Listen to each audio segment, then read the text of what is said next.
selamat malam semuanya, sahabat keluarga. Salam jumpa kembali di acara podcast Pojok Cerita Seputar Cinta. Ya, pada hari Kamis kita ngadainnya podcast ya, Pojok Cerita Seputar Cinta di acara live Instagramnya Family First Indonesia.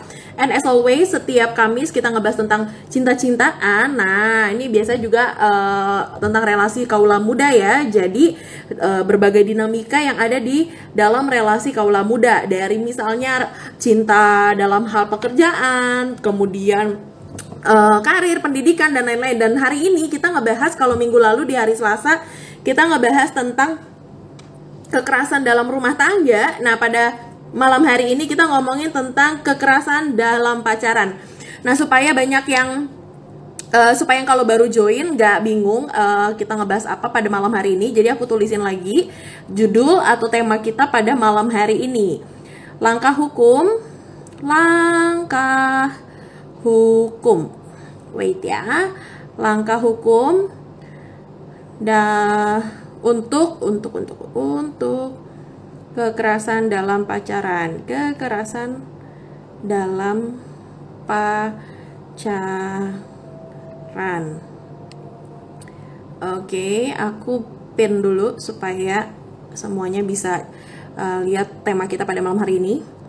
Ya, oke, aku ulangi lagi. Jadi sahabat keluarga, pada minggu lalu kita ngebahas tentang kekerasan dalam rumah tangga ya. Jadi kalau di dalam rumah tangga, langkah hukum dalam kekerasan dalam rumah tangga itu ada melibatkan bukan cuma antara suami dan istri, dan korbannya pun bukan cuma istri, tapi agak luas ya. Pokoknya siapa yang ada di dalam rumah tangga tersebut. Dan kalau pada malam hari ini kita ngebahasnya tentang kekerasan dalam pacaran. Nah, ini hal-hal yang mungkin banyak yang nggak ngerasa emang ada ya gitu ya, KDP alias kekerasan dalam pacaran. Nah, kita mau ngebahas tentang jenis-jenisnya, terus langkah hukum apa yang bisa dilakukan untuk menjerat si pelaku, atau juga misalnya bantuan hukum apa yang bisa didapatkan oleh para korban kekerasan dalam pacaran. Nah, aku mau bacain dulu nih ya, berdasarkan penelitian yang dilakukan oleh Kementerian Pemberdayaan Perempuan dan Perlindungan Anak. Dari banyaknya kasus kekerasan, 10.847 pelaku kekerasan itu, dari 10.847 pelaku kekerasan, ternyata 2.090 diantaranya dilakukan oleh pacar ya. Nah, ini banyak kaula muda mungkin yang sampai saat ini nggak sadar bahwa dirinya itu melakukan kekerasan terhadap pasangannya. Atau mungkin juga nggak sadar bahwa sebenarnya selama ini pasangan kalian mungkin pernah melakukan kekerasan terhadap kalian sebagai pacar. Atau mungkin juga bagi sahabat keluarga yang saat ini punya anak atau punya keponakan gitu ya, terus melihat gaya pacaran atau perilaku anak atau keponakan kalian kayaknya ada yang aneh. Nah, ini mesti diselidiki lebih lanjut nih. Jangan-jangan orang-orang di sekitar kita sendiri sudah mengalami yang namanya kekerasan dalam pacaran. Dan pada malam hari ini kita akan ngobrolin tentang langkah-langkah hukum dalam kekerasan dalam pacaran yang akan dibantu oleh salah satu narasumber ya. Minggu lalu juga dia udah bahas tentang langkah hukum dalam KDRT, dan hari ini akan ngebahas langkah hukum untuk kekerasan dalam pacaran. Langsung aja kita undang narasumber kita, yaitu Kak Petra. Sambil nunggu, nanti sahabat keluarga bisa juga kalau misalnya mau sharing, pernah mengalami atau sedang mengalami atau pernah melihat, dan kalian mungkin juga mau bagi-bagi tips atau hal-hal yang berkaitan dengan topik kita pada malam hari ini, kalian bisa tulis di komen ya, tulis di komen tentang kekerasan dalam pacaran. Dan aku sambil nunggu nih ya Kak Petra, aku mau nanya sama sahabat keluarga semua yang udah join, menurut kalian kekerasan dalam pacaran itu bentuknya apa aja sih gitu ya? Sambil diskusi nih, supaya nanti kita bisa menyamakan persepsi ya. Nah, sekali lagi mau menyapa, hai selamat malam Kak Petra. Halo, selamat malam Alen dan sahabat keluarga. Hari ini kita ketemu lagi ya setelah seminggu kemarin bahas kekerasan. Iya. Minggu lalu kabarnya nih semuanya nih? Baik, puji Tuhan baik. Okay. Minggu lalu Kak Petra ngebahas tentang kekerasan dalam rumah tangga ya. Dan pada malam hari ini Family First Indonesia mengundang Kak Petra untuk ngebahas tentang kekerasan dalam pacaran. Nah, mungkin banyak sahabat keluarga yang belum kenal sama Kak Petra, bolehkah sekali lagi 2 menit apa namanya perkenalkan diri sambil menyapa. Halo semuanya ya, ini ada juga Ibu Yuli Sugianti. Halo Petra Alen, halo Oma dan semua Halo. sahabat keluarga. Silakan Kak Petra, boleh perkenalkan diri dulu. Ya, oke, selamat malam sahabat keluarga semua. Hari ini kita ketemu lagi dalam perbincangan ya, tapi kali ini kita bahasnya kekerasan dalam pacaran ya. Saya adalah salah satu praktisi hukum, dulu pernah bekerja di LBH Masarun selama 9 tahun, tapi sekarang saya sudah mempunyai kantor sendiri, tapi tetap melayani juga memberikan konsultasi ataupun memberikan masukan-masukan terutama berkaitan pada masalah hukum ya. Kita juga memberikan penyuluhan-penyuluhan juga sehingga nantinya masyarakat juga dapat mengerti apa yang dilakukan dari konsekuensi perbuatan yang dilakukannya. Semoga pembicaraan kita kali ini bukan hanya bermanfaat bagi orang tua, juga bermanfaat bagi setiap orang yang masih dalam masa-masa pacaran sehingga tahu apa yang harus dilakukan ataupun orang lain yang melihat teman yang sedang pacaran pun juga bisa tahu apakah hal tersebut sudah masuk dalam ranah hukum atau tidak. Gitu. Semoga bermanfaat. Pembicaraan kali ini temanya cukup menarik karena orang masih agak tabu ya untuk membicarakan masalah ini. Sama seperti KADRT yang kemarin, banyak orang masih malu untuk membahas tentang kekerasan dalam pacaran. Baik. Oke, deh aku mengutip hasil penelitian ya, survei pengalaman hidup perempuan nasional yang dilakukan oleh Kementerian Kementerian Pemberdayaan Perempuan dan Perlindungan Anak. Katanya dari 10.847 pelaku kekerasan, ternyata 2.090 diantaranya dilakukan oleh pacar. Nah, untuk mengawali nih Kak Petra, aku mau tanya dulu dong, sebenarnya nih ya ngomongin tentang kekerasan dalam pacaran itu bentuk perilaku yang dikatakan sebagai kekerasan dalam pacaran itu seperti apa aja sih? Oke, sahabat keluarga, seperti pembahasan sebelumnya, sebetulnya kali ini hampir mirip, cuman beda undang-undang maupun beda penerapan ya, karena ini dalam hubungan pacaran.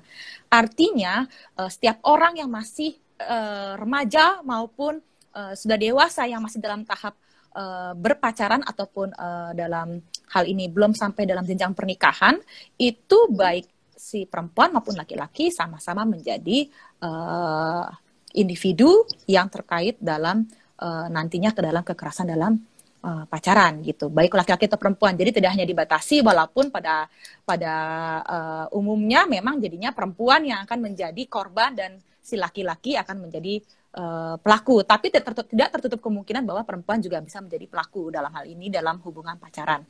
Nah tadi bagaimana sih sebetulnya tentang kekerasan dalam pacaran? Sebelumnya kita harus bahas dulu, sebelum mula-mulanya pacaran itu kan sebetulnya adalah ada tahap dulu pengenalan. Kalau kata orang PDKT, ya bahasanya sih PDKT. Dari situ sebetulnya sudah bisa kelihatan individu orang tersebut gitu kan ya. Apakah dia mempunyai sifat-sifat yang akhirnya akan cenderung mengarah menjadi pelaku kekerasan. Di situ dapat dilihat, tapi terkadang dalam proses pengenalan ataupun PDKT itu biasanya orang memperlihatkan yang baik-baik saja ya, jadi tidak terlalu kelihatan. Nah nantinya ketika sudah dalam masa pengenalan ataupun PDKT itu sudah lewat, barulah masuk dalam tahap pacaran. Nah disinilah yang awalnya pasti hubungan akan penuh dengan cinta, akan penuh dengan kasih, semua yang baik dan yang manis akan keluar.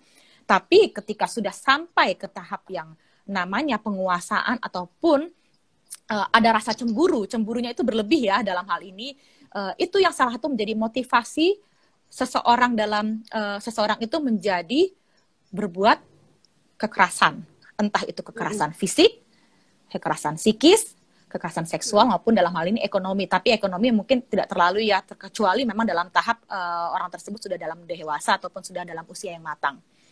Nah, dalam hal ini ketika seseorang sudah dalam penguasaan ataupun cemburu mulai menguasai, itu akan sangat berdampak terhadap nantinya sikap dia terhadap pasangannya. Oke. Ya, jadi ketika cemburu itu mulai menguasai, penguasaan dirinya pun akan menjadi kelihatan bahwa misalnya jadinya dia posesif gitu kan.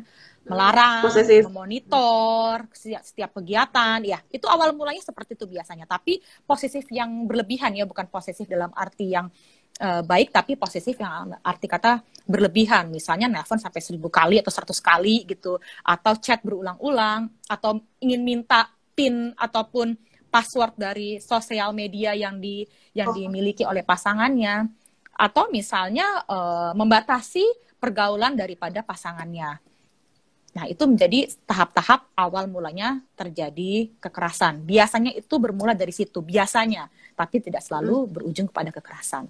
Jadi tanda-tanda awalnya pun bisa kelihatan dari awal, dari pengenalan, ya kan, pada masa pacaran sampai pada akhirnya terjadinya masalah-masalah, misalnya penguasaan maupun adanya sikap-sikap cemburu yang berlebihan, begitu. Oke. Berarti itu kan tadi dibilang ya, bentuk-bentuk kekerasannya itu tadi ada tentang posesif yang berlebih, itu artinya pengekangan ya. Pengekangan dalam pergaulan. Misalnya tadi nih, aduh nih banyak banget nih zaman sekarang masih pacaran udah pada wajibin pasangannya untuk kasih password sosial medianya, PIN HP-nya, terus diperiksain, kadang-kadang ngebajak media sosial pacarnya, terus itu nanti pembajakan itu pada akhirnya nantinya akan mengarah kepada kekerasan juga. Misalnya dia menguasai sosial media pasangannya dan misalnya mengancam untuk melakukan publish foto-foto ataupun video-video yang bersifat pribadi untuk ditaruh pada sosial media, sehingga itu akan mengaruh kepada kekerasan yang salah satu tadi kita sebutkan, yaitu kekerasan dalam bentuk psikisnya ya. Gitu. Psikisnya si pasangan akan terganggu ketika dia di-push ataupun dia diancam melalui sosial media salah satunya, begitu. Oke. Nah, pertanyaan berikutnya gini, sebenarnya kan berarti kan membedakan dengan si KDRT ya, kekerasan dalam rumah tangga. Betul. Itu kan siapa saja yang ada di dalam lingkup rumah tangga tersebut. Nah, sementara kalau di dalam pacaran ini berarti kan cuma si pasangan dua ini ya, begitu ya? Begitu ya. Nah, kalau masih dalam tahap pacaran ya, belum menjalin pernikahan, jadi belum ada undang-undang KDRT, tidak termasuk di dalam KDP ini. Baik. Nah, kalau misalnya hanya melibatkan di dua orang tersebut ya, sebenarnya ada nggak sih yang membedakan kekerasan dalam pacaran dengan tindakan kekerasan di luar KDP, dalam arti misalnya seseorang di dalam relasi berpacaran kemudian melakukan kekerasan fisik, apakah sama hukumannya dengan orang-orang yang bukan berpacaran tapi mereka melakukan kekerasan fisik?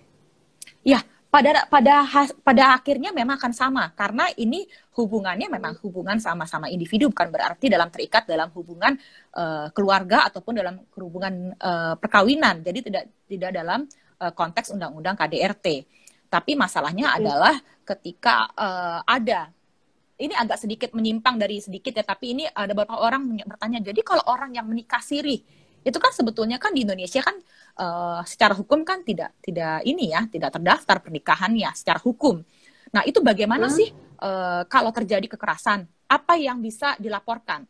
Nah, ini ada beberapa pro dan kontra, karena beberapa orang melaporkan pasangan nikah sirinya itu justru menggunakan undang-undang KDRT, ditolak misalnya. Padahal menurut saya pribadi gitu kan ya, ini saya pribadi punya pendapat bahwa seharusnya ketika pasangan yang menikah gitu kan ya, dalam konteks nikah siri itu biasanya memang menurut saya itu bisa menggunakan dengan pasal di undang-undang KDRT. Kenapa? Karena mereka tinggal dalam satu rumah, jadi tidak bisa kepada KUHP ataupun kepada penganiayaan yang seperti dilakukan oleh orang-orang biasa yang tidak terikat dalam perkawinan ataupun tidak tinggal dalam satu rumah tangga. Begitu. Jadi ya dalam hubungan pacaran itu pasti dikenakan dalam pasal penganiayaan di KUHP, Kitab Undang-Undang Hukum Pidana gitu. Oke. Nah, ini udah ada pertanyaan tapi aku hold dulu. Nah, sahabat keluarga, kalau misalnya sahabat keluarga ingin bertanya, aku kasih tahu aja ya, pada minggu lalu tuh waktu 30 menit tuh nggak cukup. Jadi kalau kalian punya pertanyaan atau mau sharing, buru-buru nulis di kolom komentar topik kita pada malam hari ini, yaitu langkah hukum untuk kekerasan dalam pacaran. Nah, Kak, satu pertanyaan lagi sebelum kita bacain pertanyaan dari sahabat keluarga. Sebenarnya kalau misalnya nih dari pengalaman Kak Petra menangani Baik. kasus KDP, Ya. apa aja sih yang menjadi motif atau pemicu terjadinya KDP biasanya? Oke, pemicunya atau latar belakang ya. Ini biasanya kita bahas dulu ya satu-satu. Jadi kalau kita bahas tentang usia remaja artinya belum dalam usia matang, jadi di atas 18 tahun ya. Anak-anak remaja kan sekarang cenderung memang sudah mulai berhubungan pacaran tuh sejak usia yang cukup muda ya. Jadi ketika dia melakukan kekerasan ataupun menjadi pelaku ataupun menjadi korban, kita ngomongin pelaku di sini sebagai seorang remaja, biasanya pemicunya itu ada beberapa hal. Tapi kita bedakan jadi dua, yaitu faktor internal maupun eksternal. Nah, faktor internal ini biasanya kita lihat dari kondisi emosinya si pelaku ataupun si remaja tersebut yang belum stabil. Mengapa belum stabil? Karena masih dalam usia yang masih muda sekali ya gitu kan. Anggaplah dia umurnya 15 tahun. Emosinya dia sendiri pun untuk menguasai diri sendiri pun belum bisa, apalagi untuk membina suatu hubungan dengan pacarnya yang masih berumur mungkin 15 tahun juga gitu. Nah, yang kedua, selain kondisi emosi yang belum stabil, ada juga cara berpikir yang belum matang. Artinya memang dia secara mental itu belum kuat untuk belum matang untuk membina suatu hubungan yang baik gitu ataupun yang sehat. Yang ketiga itu mungkin memang dia sering terjadinya adanya sering punya sikap ataupun punya kepribadian ataupun gangguan kepribadian. Ini mungkin bisa dilihat dari misalnya ansos gitu misalnya, ataupun dia memang ada sikap-sikap yang dari dulu tuh dia mempunyai sikap terhadap temannya pun tidak ini ya, sudah melakukan hal-hal kekerasan duluan, misalnya tawuran ataupun suka menguasai temannya. Ada kan teman yang posesif juga ada gitu kan. Nah, ini ketika dia membawa dalam satu hubungan pacaran itu akan ke bawah dalam hubungan pacaran tersebut gitu. Nah, yang faktor eksternal inilah yang banyak juga terjadi, misalnya faktor keluarga, misalnya keluarganya itu juga melakukan kekerasan terhadap dia, baik secara fisik maupun secara verbal. Ya, ya. Yang kedua itu mungkin pengaruh film yang ditonton. Dia melihat, dia mencontoh, dan dia melakukannya. Yang ketiga itu media sosial. Media sosial itu baik dari teman-temannya ataupun dari selebriti ataupun mungkin orang-orang terkenal gitu kan ya, ataupun blogger-blogger ya kan. Mungkin dia secara tidak langsung dia mau coba ngikutin, padahal tidak pantas untuk dilakukan ataupun dicontoh. Nah, hal-hal tersebut yang bisa dapat memicu kekerasan dalam berpacaran. Satu lagi biasanya kalau dilakukan oleh laki-laki itu biasanya dia ingin kelihatan macho gitu. Dia pengen dianggap bahwa dia sangat laki-laki sehingga dia bisa menguasai pasangannya, bisa mendominasi, bisa menjadi dianggap bahwa sangat diandalkan gitu kan, ataupun jadi superpower di antara teman-temannya, dia bawa lagi dalam hubungan pacaran, sehingga itu nantinya akan memicu adanya kekerasan dalam berpacaran gitu. Oke, nah ini jadi teringat satu lagi, satu lagi sebelum kita bahas pertanyaan dari sahabat keluarga. Nah, kan memang kita menyadari bahwa ternyata dalam relasi pacaran ini banyak melibatkan remaja ya, mungkin malah anak-anak yang istilahnya belum bisa bertanggung jawab secara hukum. Tadi Kak Petra juga sudah sebutkan. Nah, berarti kalau misalnya dari segi sanksi hukumnya sendiri, pada usia berapa sih Kak mulai dikenakan sanksi kekerasan, dalam arti dianggap dikategorikan sebagai orang dewasa, dan pada usia berapa dia dikategorikan sebagai anak-anak untuk sanksinya? Oke, jadi ada Undang-Undang Perlindungan Anak ya. Jadi anak ini, nah kita lagi ngomongin umurnya. Kalau batasan umur itu dalam Undang-Undang Perlindungan Anak maupun dalam KUHP itu berbeda. Jadi kalau dibilang bahwa anak remaja berapa nih gitu kan? Anak kuliah, apakah ada juga anak kuliah yang lebih cepat umurnya pun ada gitu kan? Nah, jadi saya berharap nantinya ketika membahas mengenai umur, jangan menjadi patokan juga, oh berarti ketika umur ini masih muda saya boleh dong melakukan kekerasan terhadap pacar, karena kan sekarang anak SMP pun sudah pacaran ya umur 13 tahun ya. Nah, itu masih dalam tahap disebut dengan anak-anak. Nah, tapi ketika sudah masuk umur di atas 18 tahun itu tidak masuk dalam kategori anak-anak menurut hukum ya, hukum pidana dalam hal ini. Jadi proses kalau ngomong itu kan jadi panjang proses persidangannya, penyidikan itu pun berbeda. Nah, tapi saya harapkan di sini bukan hanya masalah umur saja, tapi masalah bagaimana menyikapi supaya itu tidak menjadi masalah. Jadi kalau masih bisa diselesaikan dengan kekeluargaan bila terjadi kekerasan, ya kan, misalnya tidak sampai fisik ya, misalnya kita ngomongin bahwa kekerasan psikis, misalnya karena adanya verbal ya, diomongin, misalnya dia membatasi ataupun memaki-maki, atau misalnya adanya dia fitnah gitu kan, bisa aja nih, ayo gua kalau nggak gue ancam nih, gue putusin gitu kan. Nah, itu kan masih dalam tahap yang masih bisa diselesaikan secara kekeluargaan. Saya rasa itu lebih baik untuk diselesaikan dengan baik. Tapi kalau memang sudah menyangkut masalah kekerasan fisik ataupun seksual dalam hal ini, tentu ada pembicaraan maupun langkah-langkah hukum selanjutnya, karena ini tidak ditolerir sama sekali gitu. Jadi ini buat remaja khususnya ya, pengaruh narkoba ataupun alkohol itu juga berperan penting dalam terjadi kekerasan. Kenapa? Ketika dia menggunakan gitu kan narkoba ataupun alkohol, itu menjadi di luar kendalinya dia, sikapnya bisa berubah, ataupun perbuatan yang tadinya itu menjadi lebih berani gitu kan, itu kan memicu dia gitu kan. Makanya ini berhubungan sekali dengan hal-hal tadi eksternal tadi gitu ya, seperti keluarga ataupun sosial media yang tadi saya sebutkan. Gitu. Baik, wah ini penting nih sahabat keluarga ya. Tadi ada dua faktor nih, internal sama eksternal. Internal biasanya misalnya gangguan perilaku yang dihadapi oleh si anak. Nah ini nanti bisa dites secara psikologis juga. Biasanya tuh ada alat tes atau alat ukur untuk mengukur perilaku dari anak. Nah ini bisa diukur dan dijelaskan. Tapi faktor yang terbesar justru adalah faktor eksternal. Bu Krisna Dewi atau Pak Himawan berulang kali dalam talk show kita sering banget mengatakan bahwa anak adalah peniru yang ulung, plagiat yang ulung. Jadi apa yang dilakukan oleh orang tua, apa yang diucapkan oleh orang tua, itu mereka akan plek-plekan tiru gitu ya. Jadi kalau misalnya di keluarga ada kekerasan, akan sangat mungkin anak-anak atau remaja juga akan menirunya dalam relasi mereka saat berpacaran. Atau juga dengan adanya, sinetron zaman sekarang ya, sangat miris deh kalau nonton ya. Ya, walaupun kan, ini banyak ya di bawah pengawasan orang tua ataupun memang itu bukan itu, tetap saja kan anak misalnya menonton bersama dengan ART gitu kan, atau TV ada di kamar gitu kan, kita kan makanya itulah pengawasan orang tua cukup penting dalam hal ini, sehingga nantinya tidak akan memicu hal yang tidak baik bagi anaknya maupun kepada lingkungan sekitarnya.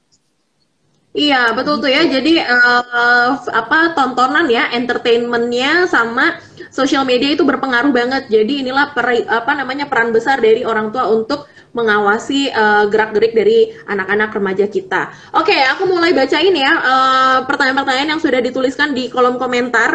Pertanyaan pertama. Bagaimana ya sikap kita sebagai orang tua dalam melihat anak yang mempunyai pacar dengan latar belakang broken home? Apakah nantinya akan berpengaruh ke sikapnya dalam berpacaran? Gimana, Kak Petra? Oke. Kalau masalah ini sebetulnya cukup sensitif ya. Jadi bukan menjadi patokan bahwa setiap anak yang dilahirkan broken home itu akan menjadi pelaku kekerasan. Tidak seperti itu. Bahwa kalaupun pada akhirnya ada penelitian mengenai hal tersebut, tapi itu tidak menjadi tolak ukur bahwa seseorang anak ataupun seorang manusia biasa itu dilahirkan di dalam keluarga yang broken home akan menjadi pelaku kekerasan pada masa depannya. Itu tidak menjadi tolak ukur. Nah, bagaimana sikap orang tua sebetulnya dilihat dulu dalam tahap apa anaknya berpacaran. Misalnya masih terlalu dini lah untuk dinilai untuk umur 15 tahun pacaran. Orang menganggapnya itu sebagai cinta monyet ataupun cinta ABG gitu kan. Jadi tidak terlalu dipusingin gitu bagi orang tua. Nah, berlakunya nanti itu ketika dalam persiapan pernikahan ataupun dalam usia yang sudah dewasa ataupun cukup matang untuk menikah. Biasanya orang tua akan lebih bibit bobotnya ya. Tapi perlu diingat tadi bahwa tidak menjadi patokan bahwa anak yang dilahirkan dari broken home itu akan menjadi pelaku kekerasan. Sikap orang tua adalah ya menilai sendiri bagaimana calon ataupun pacar dari anaknya tersebut. Apakah memang dia itu ada indikasi untuk menjadi pelaku kekerasan dari sikapnya ataupun dari pergaulannya. Bisa juga dicek daripada keluarganya yang terdekat, misalnya kakak atau adiknya ataupun daripada sahabat-sahabatnya. Siapapun bisa menilai orang dari pergaulannya. Tidak mungkin itu bisa ditutup-tutupi.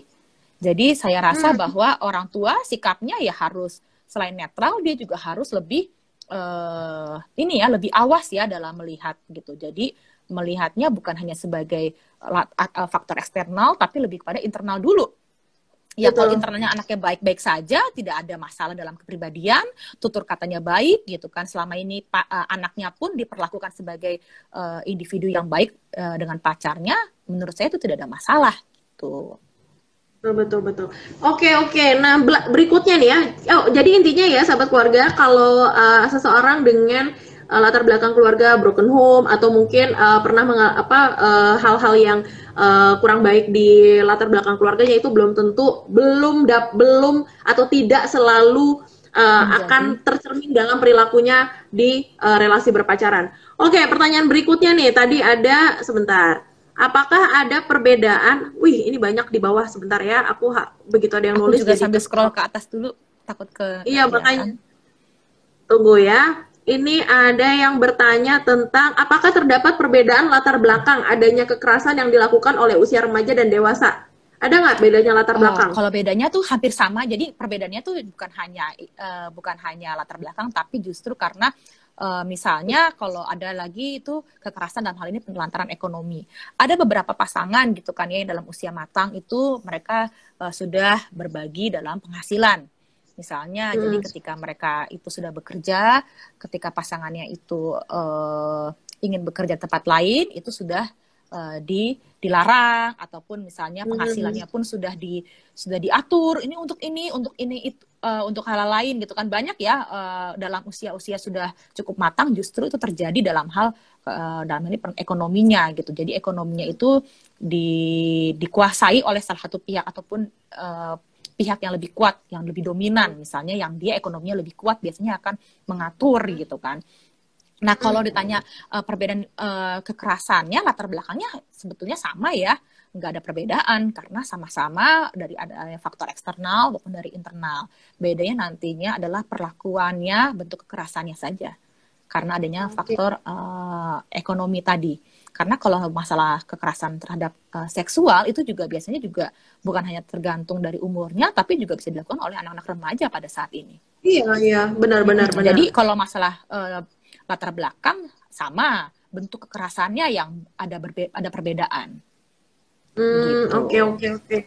Nah, ini pertanyaan berikutnya nih. Kebanyakan pelaku kekerasan begitu manipulatif, seolah-olah memang korbannya layak mendapatkan kekerasan, misalnya karena cemburu. Nah, kalau dalam kasus seperti itu, apakah memang tidak bisa dibantu? Apalagi pacarnya atau si pelaku begitu manipulatif. Gimana, Kak? Kesannya kayaknya korban tuh memang layak untuk mengalami kekerasan tersebut. Oke, berarti ini dari sisi korban ya kita melihat ya, bagaimana dia bisa merasa bahwa dia itu layak mendapat kekerasan. Nah, satu hal yang pasti bahwa itu sudah secara emosional ataupun secara psikis sudah mendapat kekerasan. Kenapa? Karena dia dalam dirinya itu sudah tidak ada kepercayaan diri. Dia merasa bahwa dirinya layak untuk mendapat kekerasan. Ataupun dia merasa bahwa perlakuan yang dilakukan oleh pacarnya tersebut ataupun pasangan tersebut adalah wajar. Nah, itu sudah berarti bahwa mentalnya dia secara hal ini bahwa dia sudah terkena dampak ya, karena dia merasa tuh hal itu tidak masalah gitu, sehingga dia tidak perlu melaporkan ataupun dia merasa wajar kok dia posesif terhadap saya, ataupun dia wajar kok tahu pin saya biar dia tahu pergaulan saya seperti apa. Nah, itu yang harus dihindari dan harus disadari. Karena kebanyakan korban itu tidak merasa, apalagi ini terjadi banyak di usia remaja yang merasa dia senang kalau diposesifin. Dia senang kalau diperhatikan berlebih gitu. Ditanyain terus, dijemput terus, ataupun ditongkrongin terus gitu kan. Nah, itu banyak yang kayak gitu. Merasa bahwa hal itu biasa. Bahwa dia itu wajar diperlakukan seperti itu karena orang lain pasti juga merasakan apa yang dia rasakan. Padahal enggak. Gitu. Kalau dia ataupun dia misalnya dimarahin karena tidak membalas telepon, dia merasa salah dia nih, lupa gitu kan balas telepon, ataupun lupa charger handphone sehingga handphonenya mati baterainya. Dia merasa itu kesalahan dia. Padahal dia gara-gara matikan handphone aja dia bisa dimarahin ataupun diancam putus ataupun misalnya dimaki-maki, kadang-kadang ada juga banting handphonenya dilempar gitu kan, melempar barang gitu kan. Nah, itu yang harus disadari oleh si korban, bahwa hal tersebut bukanlah hal wajar dan itu tidak wajar, sehingga dia harus mengkonsultasikannya kepada konselor ataupun kepada keluarga. Apakah yang dirasakan itu sudah termasuk kekerasan dalam hal ini psikisnya? Gitu. Iya, nih ngomongin manipulatif banyak banget yang istilahnya berkedok atau ngumpet di balik alasan supaya rasa kepercayaan ya. Jadi kamu harus kasih aku PIN kamu harus kasih aku Iya, bertukar password PIN media gitu sosial, kan. ya kan. Nah, ini udah bentuk intimidasi-intimidasi yang termasuk dalam kekerasan gitu ya. Oke, lanjut nih. Karena nih udah lewat dari 30 menit tapi kita lanjutin dulu boleh? Boleh. Ini ada pertanyaan lagi nih baru nih. Tapi nggak Ya, kelihatan. ini ada pertanyaan. Kalau lihat temen kampus berantem dan ceweknya ditampar, nah ini gimana nih kalau kita melihat kasus kekerasan? Berarti dia sebagai orang di luar pasangan tersebut bisa jadi teman ataupun ya teman lah biasanya kalau di kampus ya. Kalau lihat temannya berantem sampai dengan adanya penamparan, seharusnya dia sebagai teman satu dulu, dia bilang sama temannya itu kalau dia beneran deket, jangan mau digituin, putuskan pacarmu. Kenapa? Karena itu sudah melampaui batas. Dia sampai melakukan penamparan, itu kan berarti kan, apalagi kan di kampus itu depan umum ya, gitu kan berarti kan selain merusak harga diri si perempuan gitu kan ya, membuat dia menjadi trauma juga gitu kan, juga mendapatkan luka tamparan gitu. Nah, kalau ada punya teman seperti itu, pertama sebagai teman dia harus bilang langsung kepada si perempuan ataupun si pelaku juga kalau dia mengenalnya. Tidak bisa dilanjutkan hubungan seperti ini, apapun alasannya. Satu kali tamparan akan berlanjut kepada tamparan-tamparan berikutnya. Jadi rantainya itu akan, apalagi kan di tempat kampus, berarti kan dia sangat berani untuk mengungkapkannya di depan umum gitu kan, secara terang-terangan. Nah, dia juga bisa, kalau dia pun dekat gitu kan, dia juga bisa bilang kepada misalnya dosen, pembimbing, ataupun itu kan ada pembimbing akademik ya, pembimbing juga ya di situ, di dalam setiap universitas biasanya ada pembimbing akademik, mungkin bisa bercerita bagaimana caranya supaya teman kita ini gitu kan ya dalam menjalani hubungan gitu kan tidak seperti itu, ataupun bisa dinasehati gitu kan supaya ya kan kejadian juga tidak dipermalukan depan umum dan orang-orang juga tidak akan meniru gitu kan, oh ini juga berantem di kantin gitu kan, nggak apa-apa, mungkin jadi terkenal kali gara-gara itu, bisa aja ya kan. Nah, hal-hal itulah yang harus dihindari, dan temannya itu juga harus bersikap dalam hal ini cukup aktif ya. Dalam arti kata dia seperti kekerasan dalam rumah tangga kemarin, dia juga bisa untuk melaporkannya. Gitu, apalagi dalam hal ini sudah ada fisiknya ya. Kalau kita bisa lihat langsung kayak gitu, boleh nggak sih kita konfrontasi langsung gitu loh untuk memisahkan dan namanya?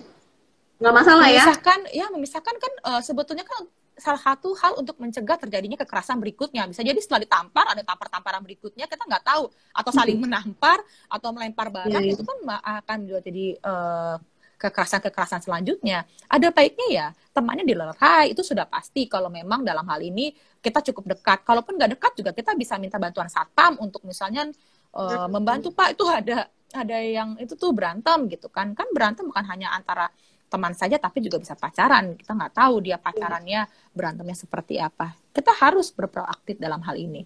Jadi bukan hanya melihat malu ngapain, biar aja pacaran, paling juga baikan. Biasanya orang kayak gitu ya.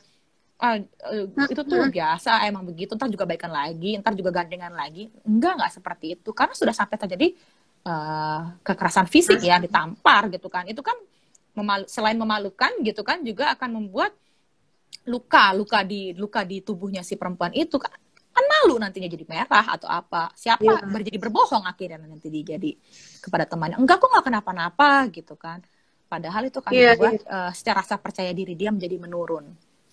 Gitu. Ya, jadi intinya mau kekerasan dalam bentuk apapun, jangan pernah ada yang bilang ya ntar juga baikan lagi. Pokoknya kekerasan itu nggak wajar, gengs. Jadi kalau ada ngelihat kayak gitu, tolonglah, dukunglah, melerai atau melaporkan gitu ya. Karena dengan mendiamkan kalian juga telah menjadi pelaku nggak sih? Kalau ngediam, kita tahu kekerasan terus tidak melaporkan, apa kita ikut jadi pelaku atau gimana? Kalau orang tahu bahwa tindak pidana tapi tidak dilaporkan, sebetulnya dia pidana juga gitu kan. Tapi masalahnya dalam hal ini, kita kadang-kadang orang tidak mau jadi saksi ya gitu kan, atau pura-pura nggak lihat. Yang tadi saya bilang, orang bersikap cuek ataupun ngapain lah, orang pacaran doang gitu, paling juga kita lagi baikan. Itu kan ada sikap-sikap orang yang dari dirinya sendiri pun sebetulnya nggak mau ikut campur gitu, sama seperti KDRT. Biarin aja lo rumah tangga, nggak mungkin cerai lah hanya gara-gara berantem gitu.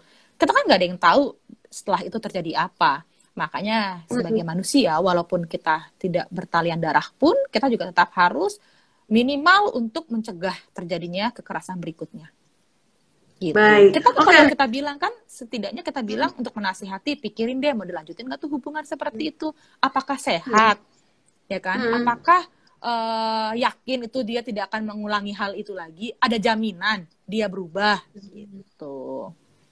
Oke, lanjut ya, ini masih banyak banget. Benar gak sih kalau pasangan kita membatasi pertemanan kita bisa membuat luka batin dan kekerasan psikis? Tadi udah dijawab ya, itu bisa banget dan itu termasuk dalam kekerasan dalam pacaran. Kalau misalnya terjadi pengekangan, nah ada orang yang istilahnya membatasi pertemanan ketika kita tahu pasangan kita temenannya di lingkungan yang kurang baik, terus kita diingatkan untuk membatasi itu wajar. Tapi ketika membatasi dalam arti tadi Kak Petra sudah sempat singgung, nggak boleh ketemu inilah, Facebook, Instagram dan lain-lain di apa sih namanya istilahnya dia jadi patroli di media sosial kita dan membatasi apa sih aktualisasi diri kita. Nah itu sudah masuk dalam kekerasan dan bisa meninggalkan luka fisik psikis ya, luka secara batin emosional juga. Oke, tambahan lagi kalau adanya apa namanya penguasaan dominasi gitu ya. Jadi kalau tadi kan ada pertanyaan, benar nggak kalau pasangan kita membatasi pertemanan? Nah, kalau dalam hal itu berarti kan disebut juga dia mendominasi. Mendominasi artinya dia menguasai pasangannya agar membuat sesuai dengan keinginannya. Keinginannya seperti apa? Tidak berteman kepada ex. Kenapa? Nggak ada alasan. Karena nggak suka aja. Atau dia membatasi hubungan dengan keluarganya. Ada kayak gitu ya. Misalnya mereka siswa ataupun mahasiswa yang tinggal jauh dari orang tua. Misalnya dia tinggal di luar negeri ataupun luar kota ya. Nah, di situ kan ada batasan dalam komunikasi. Nah, si pacarnya ataupun pasangannya ini dalam ini membatasi untuk komunikasi. Misalnya, gak usah sering-sering lah nelpon, tuh gak usah sering-sering lah pulang ke rumah, kenapa sih gitu kan. Nah, itu kan adalah pembatasan dalam hal ini tidak ada alasan. Kenapa dia membatasi pasangannya untuk berkomunikasi dengan keluarga? Ada apa di situ? Apa motifnya dia? Kalau alasannya cuma karena nggak suka, itu yang perlu dipertanyakan. Ya kan? Tidak mungkin dia membatasi kalau tidak ada alasan. Kalau alasan ini buat-buat, nah itu yang harus dipertanyakan lagi. Sehat nggak pacaran ini? Hubungan ini bagus nggak untuk dilanjutkan? Gitu. Jadi penguasaan ataupun dominasi ini yang harus dilihat dulu. Dominasi apa dulu nih gitu kan? Dia membatasi apa dulu? Kalau membatasi karena supaya dia nggak keluar malam atau tidak bermain misalnya dengan laki-laki semua ataupun jadinya ataupun kepada geng-geng tertentu gitu kan, atau komunitas-komunitas tertentu dengan alasan yang tidak baik gitu kan, bagus gitu kan, berarti dia percaya care ya terhadap pasangannya. Tapi kalau karena alasannya dibuat-buat ataupun tidak masuk akal, itu yang harus dipertanyakan. Baik, gitu. Oke. Selanjutnya ini pertanyaan yang mungkin juga banyak ditanyakan oleh orang lain ya, karena banyak banget kasus-kasus hukum kemudian tidak tersentuh karena alasan masalah kejiwaan. Nah ini pertanyaannya adalah, kalau pelaku kekerasan divonis sebagai bipolar, masih bisa dituntut secara hukum nggak ya? Bisa nggak tuh Kak?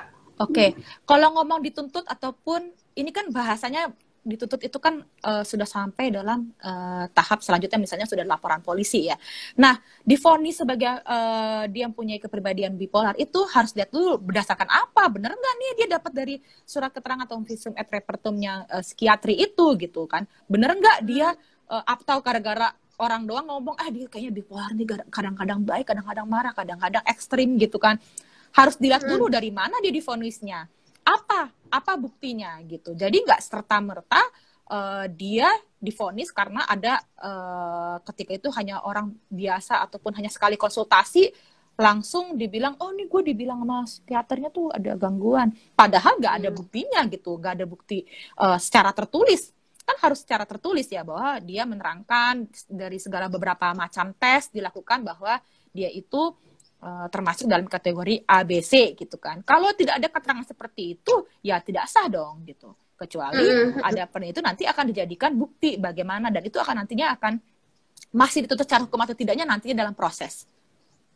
gitu Oke. ya. Iya Jadi sih, iya. dari ada prosesnya. Jadi tadi saya bilang awalnya dulu benar nggak yang dia vonis itu benar nggak berdasarkan bukti yang nyata atau bukti yang otentik gitu, atau hanya gara-gara Mm-mm. perkiraan biasa saja, atau hanya karena omongan satu orang saja yang tidak bisa dijadikan bukti gitu.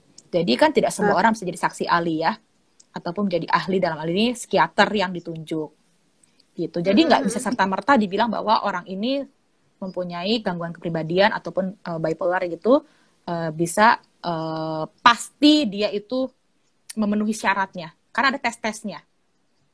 Jadi ada harus ada Ada bukti secara indikator. Iya, ilmiah ya bahwa iya dong. ada tes yang dilakukan oleh psikiatris atau spesialis kejiwaan Iya, dengan dokumen-dokumen yang resmi juga. iya, Jadi nggak serta-merta kayaknya gue bipolar deh, kayaknya dia ini deh, iya. berarti nggak usah dihukum atau apa. Iya. Wah, Nah, jadi udah jadi itu alasan bagi dia sendiri. Dia bisa aja kayak gitu ngikutin apa namanya? Oh, orang ada kan artis ataupun orang-orang yang Mhm. bilang bahwa dia mempunyai bipolar gitu kan. Ya, terus dia ngikutin, gue ikutin aja nih biar biar kalau ada masalah hukum gue nggak kena gitu kan. Itu kan jadi alasan padahal belum serta-merta bahwa orang tersebut mempunyai gangguan kepribadian, misalnya dia tiba-tiba marah sendiri ataupun dia tiba-tiba menjadi introvert ataupun menangis-nangis, itu menjadi bahwa dia adalah seorang yang mengalami gangguan kepribadian, belum tentu ya. Jadi itu tidak Betul. tidak menjadi patokan. Kak, aku mau nanya deh, kalau misalnya Ya, sebagai korban bisa mendapat bantuan hukum, caranya gimana?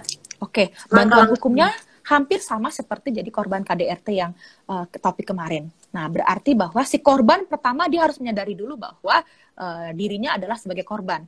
Jadi jangan karena paksaan ataupun karena ini buat nakut-nakutin doang gitu loh. Ada kan kayak gitu, ini nakut-nakutin balik aja nih, abis ditampar gue takut-takutin deh, gue laporin. Bukan, dia harus sadar bahwa memang perlakuan yang diterimanya itu adalah tidak wajar dan berlaku bahwa tidak berlaku bahwa buat semua orang, artinya tidak wajar dan tidak bisa dilakukan. Nah, dia harus Mhm. melapor. Pertama, dia bisa lapor kalau dia itu sudah cukup umur, dia bisa lapor kepada kepolisian, kepada polisi di unit PPA. Kalau dia biasa kan perempuan ya kayak gini ya. Nah, kalau dalam hal ini dia nggak perlu ke PPA pun tidak masalah. Misalnya dia langsung kepada polsek-polsek gitu kan, buru-buru gitu kan, karena misalnya ada tuh saya pernah melihat langsung bahwa seorang perempuan diturun pacarnya di jalan sambil didorong gitu. Nah, kan kasihan tuh kan kayak gitu. Ya kan? Nah, gimana harus lapor kemana? Kayak gitu. Nah, dia bisa lapor kepada misalnya kepolisian yang setempat wilayah itu. Misalnya diturunin daerah X, ya carilah pos polisi terdekat di situ. Nah, atau juga dia Iya. bisa diskusi dulu kepada konselor. Misalnya kalau dia sudah umur dewasa lagi kan dia cukup untuk mencari konselor yang ini ya, konselor keluarga ataupun psikolog. Tapi yang paling penting sebetulnya dia harus dulu cerita kepada orang tuanya ataupun kepada keluarga. Kalau dia belum berani, biasanya ke sahabat. Tapi kadang-kadang sahabat juga mau gimana, paling hanya mendukung gitu kan, hanya memberikan kekuatan. Tapi kalau keluarga kan, kalau anak yang digituin pasti orang tua pasti akan memberikan masukan Berusaha yang melindungi. memberikan masukan ataupun langkah hukum gitu kan. Ya sudah, kita laporkan saja atau kita cari bantuan hukum kepada lembaga-lembaga, misalnya lembaga bantuan hukum ataupun kepada kepada Komnas Perempuan misalnya gitu kan. Atau memang didamaikan dulu kalau misalnya sudah mengenal keluarganya gitu. Ada kan dalam tahap pacarannya sudah lanjut gitu kan. Nah, bisa kayak gitu didiskusikan. Tapi kalau sudah menyangkut hal-hal yang tidak bisa ditolerir, misalnya dia menjadi cacat ataupun menjadi lukanya cukup serius ataupun menjadi seperti stres berat, ada yang kayak gitu ya, jadi stres berat. Nah, Dampak itu harus kejiwaan, yes. itu harus benar-benar ditindaklanjuti dan tidak bisa didiamkan begitu saja. Gitu. Peran Baik, penting wow, keluarga itu cukup penting ya. sangat. Makanya kita bahas Ya, di Feminisme Indonesia karena banyak banget nih aku ngebaca lagi berdasarkan penelitian ya bahwa ternyata pemicu kekerasan dalam pacaran itu ternyata yang kayak tadi dibahas juga iya, bisa sangat mungkin karena di rumahnya orang tuanya mengalami atau melakukan KDRT. Kemudian tadi juga sempat dibahas ada juga yang karena broken home, tapi tidak melulu bahwa yang iya, mengalami broken home akan melakukan kekerasan ya. betul. Karena Kemudian itu ada nggak juga termasuk hubungan juga ya sebetulnya. Karena broken home itu betul. hubungannya dengan pasangannya suami istri tersebut gitu kan. Iya, orang tuanya langsung gitu kan. Iya. Nah, kemudian rasa kurang kasih sayang. Nah, jadi memang hal-hal yang masih banget ada di ranah keluarga. Bagaimana orang tua memiliki peranan paling penting dalam psikologi perkembangan anak ya, anak dan remaja, supaya perilaku-perilaku kekerasan tadi bisa diantisipasi atau bisa kita jauhkan dari anak-anak kita. Dan bentuk-bentuk dampaknya itu bisa tadi disebut ada trauma, ada rasa rendah diri, biasanya dengan intimidasi ataupun kata-kata ya, dengan ngatain apalah itu ya, membunuh karakter si anak atau remaja, membuat orang jadi rendah diri. Kemudian yang ketiga, ketergantungan pada pasangan. Nah, ini biasanya yang suka ngancem-ngancem. Kalau kamu putus nanti foto kamu yang gimana-gimana saya please ya, sehingga si korban merasa dirinya harus bergantung terus. Kemudian yang berikutnya ada lagi hamil di luar nikah, MDA, nggak sampai merit malah. Kadang-kadang banyak banget yang hamil di luar nikah terus akhirnya melakukan aborsi karena banyak mengalami kekerasan dalam hubungan pacaran. Oke, Kak Petra, karena sudah hamil sedikit lagi nih. Apa? Jadi bukan hanya dampaknya itu hanya itu aja. Itu kan kalau sudah ada yang kelihatan ya. Tapi ada juga dalam masa-masa remaja gitu kan ya. Dampak KDP itu membuat dia mempunyai nilai menurun, prestasi menurun ya. Misalnya karena dia kekerasan, dia menjadi nilai ataupun prestasinya menjadi menurun, gitu. Itu bisa kelihatan, makanya orang tua harus bisa mengawasi anaknya. Kenapa anaknya bisa seperti ini, gitu kan? Atau anaknya jadi malas bergaul dengan orang lain, ya kan? Jadi nggak mau deh, gitu kan? Ikut sini nggak mau, gitu kan? Ikut komunitas ini tidak mau. Kenapa? Nah, itu peran orang tua lagi. Yang ketiga itu adalah menutup diri dan akhirnya stres. Nah, bersikap introvert yang berlebihan, akhirnya dia tidak mau menceritakan, dia tertutup, cenderung berbohong gitu kan ya, ataupun cenderung menutupi luka-lukanya. Misalnya, ini kenapa jatuh doang nih kemarin abis olahraga misalnya, atau kepentok gitu kan, padahal sebetulnya terjadi kekerasan oleh pasangannya. Nah, tadi yang kedua itu stres berat, itu yang bahaya ya. Misalnya dia jadi minum obat tidur gitu kan, karena dia ingin melupakan masa lalunya ataupun masalahnya. Nah, itu yang harus kita lihat dalam kepribadian anak kita sendiri gitu. Bagaimana sikap orang tua melihatnya. Jadi bukan hanya anaknya sendiri yang dituntut untuk bercerita, tapi orang tuanya juga harus dituntut untuk berproaktif dalam hal komunikasi terhadap anak. Jadi bukan hanya anak yang cerita dong, kalau nggak cerita mana mama tahu gitu kan. Loh, orang tua juga harus nanya dong gitu, gimana? Kenapa nilainya menurun? Kenapa kamu jadi suka di kamar gitu? Kenapa kamu nggak mau ikut kalau kita pergi-pergi gitu kan? Itu harus dipertanyakan. Ternyata karena pacarnya melarang, ya kan? Bukan karena dia nggak mau, tapi karena pacarnya melarang. Kan berbeda sekali dengan keinginan dia. Gitu. Jadi jadi untuk korban KDP itu yang harus diingat adalah kekerasan oleh pasangan kita itu bukan karena kesalahan kita. Itu yang harus diingat dulu. Jadi bukan karena semata-mata itu adalah hal yang wajar, jadi membuat kita jadi merasa tidak perlu melaporkannya. Yang kedua, kita itu bukanlah sebagai penyebab dari kekerasan dari pasangan kita. Jadi kita bukan penyebabnya, emang dari dianya sendiri yang melakukan hal tersebut secara sadar. Yang ketiga, kita itu berhak untuk dikasihi dan dihormati. Yang keempat, kita berhak untuk hidup bahagia dan keluarga dan teman kita pun sangat mengasihi kita karena kita berharga. Jadi jangan menganggap diri kita itu adalah orang yang patut untuk mendapatkan kekerasan. Gitu. Betul. Ini malah ada yang komen nih, bener pernah punya teman gak mau deket sama keluarga gara-gara dilarang pacarnya. Nah kan, jadi keluarga tuh yang harusnya paling awal mendeteksi perubahan perilaku oleh atau si remaja. Gitu ya. Jadi kalau punya suster atau punya ART di rumah, sahabat keluarga, tolong tetap ingat mendampingi anak-anak. Kalau misalnya ada penurunan prestasi, penurunan minat dan bakat, terus nggak mau berkomunikasi dan lain-lain, coba itu mesti dilihat banget tuh ya, dengan cara-cara yang komunikatif juga, jangan dengan cara interrogatif kayak kamu kenapa nilaimu begini? Ini ada langkah-langkah komunikasi yang nanti mungkin kita bisa bahas di topik-topik keluarga nantinya ya. Apalagi remaja ya. Jadi sedikit lagi bahwa remaja paling sensitif untuk dibahas tentang pacar yang mungkin dia nggak ngaku kalau dia punya pacar. Bisa jadi itu backstreet ya kan. bukan Backstreet Boys, tapi dia benar Backstreet yang benar-benar karena takut dilarang ataupun disuruh putus, mendingan dia nggak usah bilang kalau dia pacaran. Akhirnya dia menutup diri, tidak bilang dia punya pacar, punya sosmed dengan nama-nama yang aneh, sehingga tidak bisa diketahui oleh orang tuanya. Nah, padahal dari situlah sebetulnya jalan orang tua untuk melihat perubahan dari diri anak.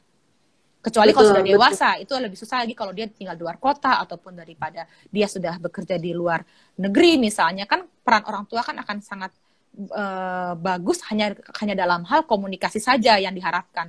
Jadi ketika pasangannya menutup komunikasi, itu harus dipertanyakan. Kenapa dia menjauh dari keluarga? Begitu. Nah, ini semoga sahabat keluarga sudah. Iya. Iya, orang tua sulit menempatkan diri sebagai sahabat bagi si anak. Jadi ketika anak sadar bahwa dilarang untuk berpacaran, akhirnya backstreet atau ngumpet-ngumpet di belakang. Jadi ketika mengalami tindakan kekerasan dari pacarnya, anak nggak bisa ngomong secara belak-belakan kepada orang tuanya. Jadi orang tua mesti lebih peka melihat perubahan perilaku dari si anak. Kak Petra, penutup dong. Kasih tips buat kita semua. Oke, tipsnya tuh tips pacaran sehat kalau katanya bahasanya ya. Tips untuk pacaran sehat yang nantinya akan menjadi pondasi awal untuk nantinya akan memutuskan untuk menikah. Satu itu adalah kita harus adanya kepercayaan. Satu, percaya dulu gitu kan. Kalau kita nggak percaya sama pasangan kita akan menjadi cemburu, kita akan menjadi posesif, mendominasi dan hal-hal lainnya. Yang kedua itu adanya komunikasi. Komunikasi yang baik dengan pasangan tentu tidak akan membuat dia menjadi cemburu ataupun menjadi mendominasi dalam setiap pergaulan kita di lingkungan yang lain. Yang ketiga itu saling menghargai dan jujur. Ya kan, ini berhubungan dengan kepercayaan tadi. Kalau kita saling menghargai, kita menghargai pasangan kita akan menghargai tubuhnya dia, kita akan menghargai keputusan yang dia ambil gitu, sehingga nantinya tidak adanya larangan-larangan ataupun pemaksaan terhadap hubungan badan ataupun hubungan seksual gitu kan. Yang keempat adanya kenalah untuk dengan lebih baik daripada diri pasangan tersebut dan keluarganya kalau bisa. Dalam hal ini kita lihat kalau keluarganya memang ada kecenderungan misalnya, kita pernah ketemu nih sama keluarga, tapi ternyata keluarganya itu cenderung memang melakukan misalnya kata-kata yang tidak baik, tidak senonoh gitu kan. Kita kan bisa melihat gitu kan, berarti tipe keluarganya seperti ini. Itu menjadi hanya sebagai masukan saja apakah dia cocok untuk menjadi pasangan kita. Yang keempat, kenali juga teman-temannya. Kalau teman-temannya bisa memperlihatkan sisi buruk ataupun sisi baik daripada pasangan kita, itu tentu akan lebih baik lagi. Begitu tipsnya. Semoga bermanfaat buat sahabat keluarga dan juga antara sebagai orang tua maupun sebagai orang-orang yang sedang dalam tahap pacaran, supaya menjadi ini aja ya, pengingat ataupun masukan sehingga nantinya tidak terjadi di keluarga kita maupun kepada orang-orang terdekat kita. Begitu. Baik, terima kasih banyak Kak Petra. Terima kasih untuk sahabat keluarga semuanya, buat Alen juga. Sahabat keluarga, jadi diingatin ya, jangan sampai kita menjadi pelaku kekerasan dalam pacaran, jangan sampai kita menjadi korbannya, dan gimana kita sebagai sahabat ataupun sebagai keluarga bisa melihat, bisa peka terhadap orang-orang di sekitar kita apakah mengalami perubahan perilaku sebagai korban dari kekerasan dalam pacaran ya. Udah ada yang bilang minggu depan lagi dong Kak. Wow, amazing. Nah, nanti udah 2 kali kekerasan yang dibahas nih. Iya makanya, ini ternyata nih sahabat keluarga ya, kayak seperti minggu lalu nggak banyak yang komen, tapi setelah acara ada yang chat minta konsultasi gitu ya, sama kayak sekarang nih, jangan-jangan yang pada belum komen, sebenarnya habis acara langsung pada chat minta konsultasi juga. Nah jadi pokoknya sahabat keluarga jangan lupa untuk saksikan terus, setiap hari Selasa ada ngopi sore, ngobrol pintar soal relasi, dan setiap hari Kamis jam 7 malam ada podcast Pojok Cerita Seputar Cinta. Nah, dalam hari Selasa dan Kamis ini kita akan selalu ngebahas tentang relasi-relasi yang baik dalam rumah tangga ataupun dalam pacaran. Oke, sudah hampir 1 jam, sebentar lagi Instagram bakalan nutup kita. Again, thank you banget Kak Petra buat waktunya, buat wawasannya. Terima kasih juga untuk semuanya, untuk Alen dan Family First Indonesia. Semoga berguna dan bermanfaat. Ya, dan sahabat keluarga, terima kasih juga ya sudah bersedia menggupuli topik ini bersama dengan kami berdua. Sampai jumpa di Sampai acara-acara jumpa. berikutnya. Oke, selamat Bye. malam.